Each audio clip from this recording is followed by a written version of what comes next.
Now to the throne speech itself. In the day, Premier Christy Clark laying out her plan for the province in the months ahead. Lieutenant Governor Stephen Point walking along the legislative grounds, reviewing the Guard of Honour and taking the vice-regal salute, then reading the throne speech, outlining the Premier's plans for this province, kicking off the fall session for the fourth session of the 39th Parliament. This is Clark's first throne speech as Premier, and the theme of Clark's plan, job creation. The fall session will last 6 weeks. Now, with more on what was presented by the Premier today and reaction from around the province and the island, we're joined by Dana Hutchings with tonight's Checkpoint. Scott, Premier Clark started her term off with a families first agenda. Then it became about jobs and job creation. And those are the main areas of focus for the Liberal government this session.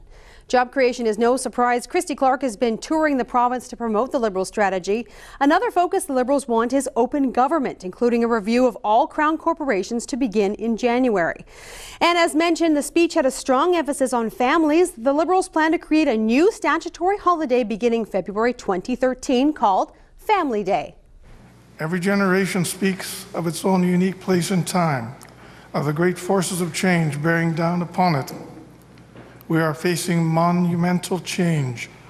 The economic challenges swirling around the globe are daunting.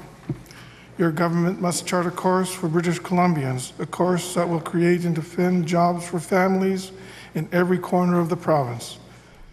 The NDP's priorities are a little bit different from the Liberals and could be labelled the 3 E's: the economy, the environment, and NDP House Leader John Horgan says the third priority is ethics. What we've heard over the summer and in fact leading up to the HST referendum is a lack of trust in the government of the day. I think British Columbians by and large want to have confidence in their government. They haven't seen that from Christy Clark. We're going to be focusing on ethics, the environment and the economy. And while it doesn't have a seat and is a relatively new party, the BC Conservatives have also laid out what they would like to see this session.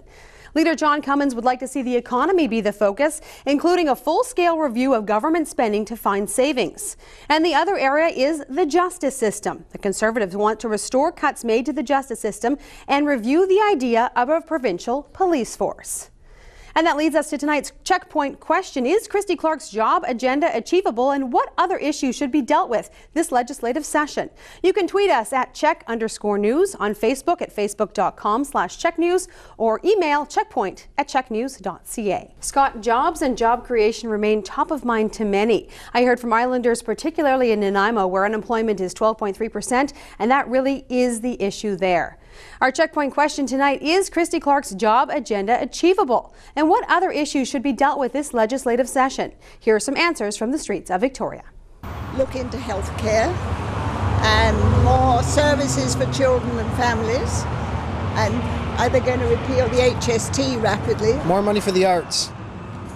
I think that we definitely need to move forward with creativity in all aspects of our life, and taking away funding for arts definitely doesn't encourage that. I'd like to see more money put into healthcare. I'd sure like to see this teacher thing resolved quickly.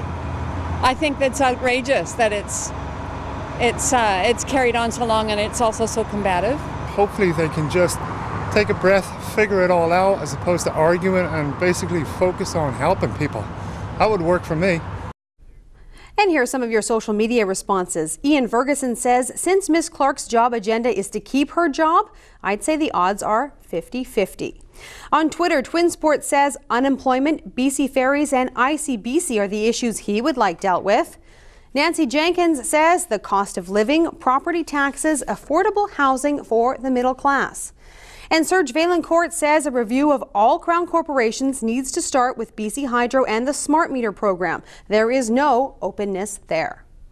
There were also quite a few mentions about education and the looming teachers' strike, the environment and the export of raw logs. We'll see in the coming days what this session will accomplish. And that's tonight's Checkpoint.